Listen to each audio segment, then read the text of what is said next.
Coach, you've been a lot of places, done a lot of great things, and you bring a lot of wisdom to our staff and a lot of knowledge that you can bring to us from the NFL and other colleges that you may have coached at. But Coach, how's things going so far for you on the Bluff? Well, it's going real well so far. You know, I got a great teacher on the Bluff, and that's our head coach.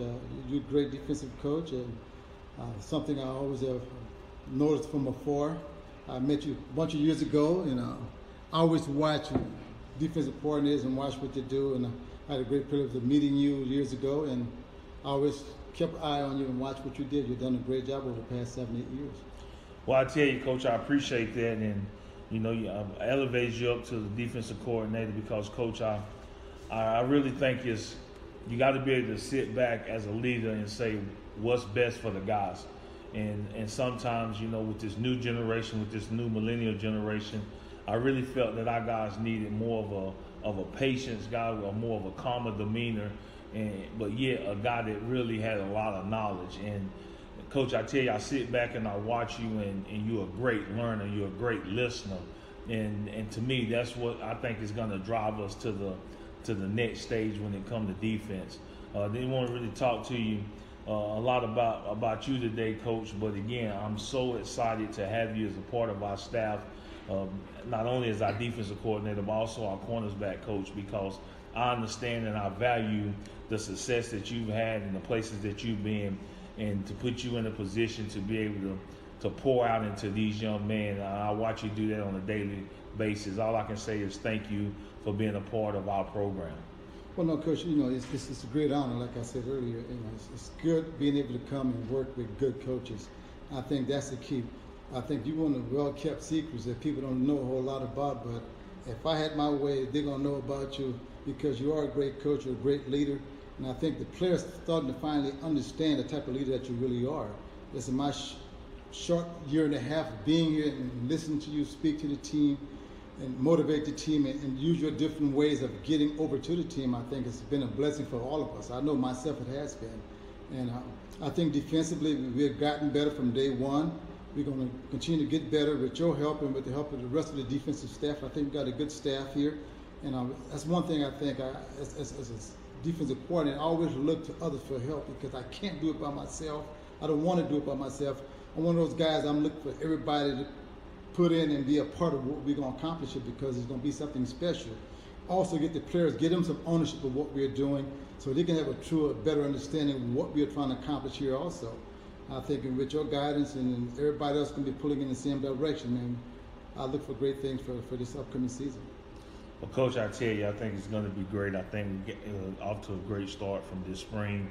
And with spring ball being over with, we get right into it. Just want to talk to you about, ask you a couple of questions about your segment and how things went at the cornerback position. What did you see your segment improve on throughout the spring?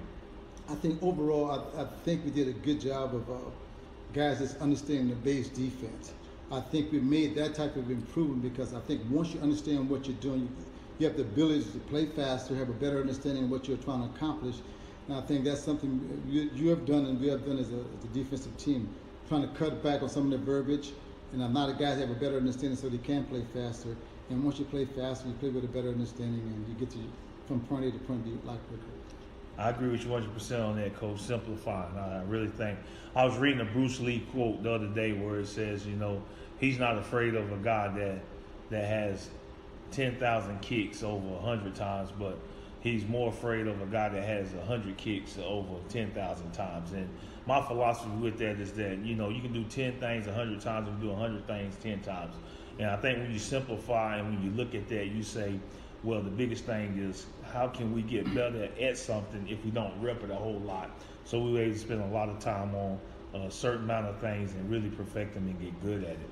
Who's the most improved person from your segment? I don't like to say one individual. I think as a group, I think we did a great job. I think we're so young back there, so I think the guys finally come together and start to understand what we want from them, what the expectations of them as cornerbacks are. And I think towards the end of spring football, they start to have a better feel and better understanding. But we still got a long way to go. So, but I think as a group, we got better. No one person that stood out and said, okay, he's the guy. I think it's going to come within time, and I think we're at the right pace that we're trying to get those guys to understand when we need them to step up and how they're going to step up. And the way they're going to step up is continue to learn and understand the defense.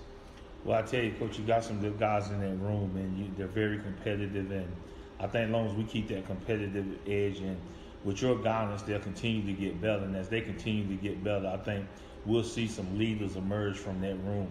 Who's the biggest surprise in the cornerback position? It would be Brumfield, Detrell Brumfield. I think he's an athletic kid. He's tall. He's about 6'1", about 185 pounds. Can run. He's athletic. He can jump. He understands. He's starting to get a better feel for that position. He was a wide receiver the year before I got here, and he's making the transition very nicely now. He's doing a better job. I see big things from that kid. I think he's starting to believe that he can play that position also. So that's another plus. I think once we get them to understand and believe in themselves, and they have a better feeling, a better understanding of what they need to accomplish, that position will become a lot easier for that particular player in Brumfield. Mr. Brumfield, I tell you, he's got a chance to really be good, and I really believe that. I think to those that are listening, that if you're a wide receiver and you can run and you got some good hips and you find yourself on the practice squad and you find yourself at the bottom of the depth chart, how about just go knock on the head coach's door and just ask him, say, Coach, I played a little cornerback, I played a little safety in high school, would love to go back to it, because for us at this level especially, that's how we find our length at those positions. But they also got great ball skills, and when you put that with an athletic guy, you really get a chance to turn defense into offense. And hopefully if Brumfield continues to develop, he'll be one of those guys to emerge from, again, another walk-on. And Coach, we've been talking about walk-ons, and it seems like all our most improved players or the biggest surprise players that we've had this spring have been walk-ons, whether you're talking about running back, whether you're talking about O-line, whether you're talking about D-line. It seems like this program is full of walk-ons, and our walk-on program has been really valuable to the success of our program. And when you look at that, all I can keep saying is that this university and this program at Southern University give individuals an opportunity. And if you want an opportunity to showcase what you got, whether you're a scholarship player or whether you're a walk-on player, Southern University is the place for you.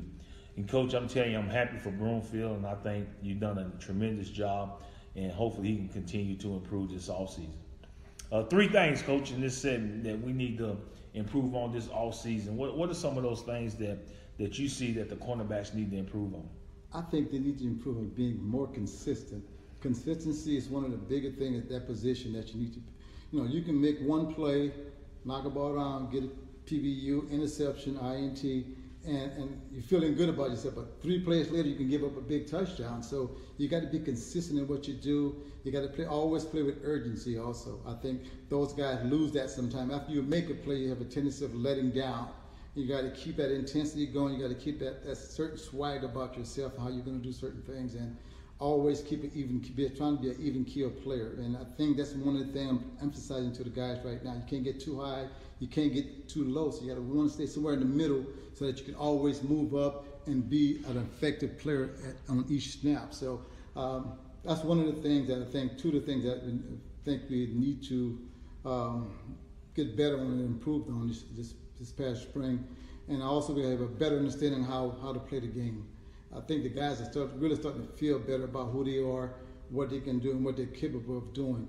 And they start to see it. Now, the game is starting to slow down for some of the older guys. They start to see it a lot better and start to get a better understanding of concepts, run concept, whether it's run fits, hitting the right gap, or it's pass concept, where it's a smash corner concept. They understand we're going to take away the deep, let the ball take you back down to the short route. So those guys starting to understand those type of concepts, and I think once you get a better feel for that, they're going to become a better technician. I always say technique is real critical for that position. So we got to get better at our technique at each level, each phase of our game. And I think once we continue to do that, this summer is going to be really important for those guys to go out and work hard and do what they need to do to get better. And I can't wait till fall camp start. Well, I tell you, Coach, those are 3 solid points that I think, really the entire team is pretty much all focusing on the same thing this all season. When you talk about a player with some consistency and urgency, having better understanding, putting more film time in, just really learning their position and just mastering your technique.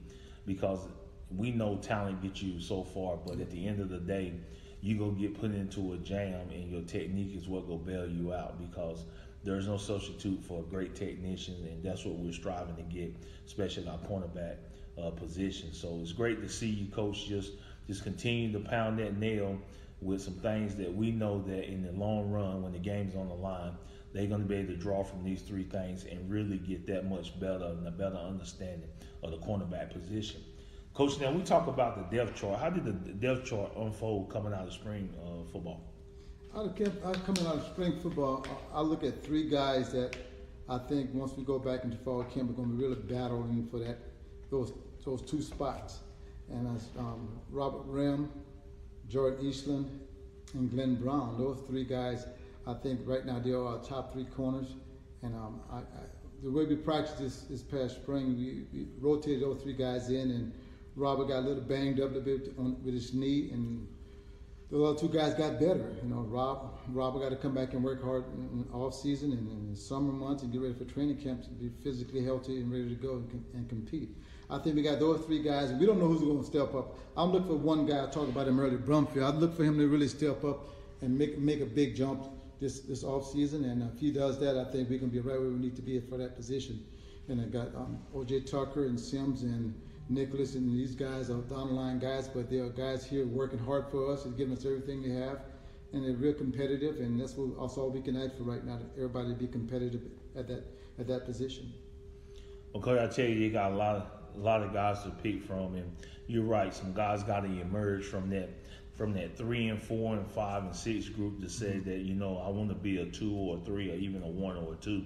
And if we get that competitive this offseason, you can really see it. And then add to some guys we got coming in to really make that room very competitive. And again, what I believe is that, you know, a strong suit for us, we're an athletic group of guys at the cornerback position.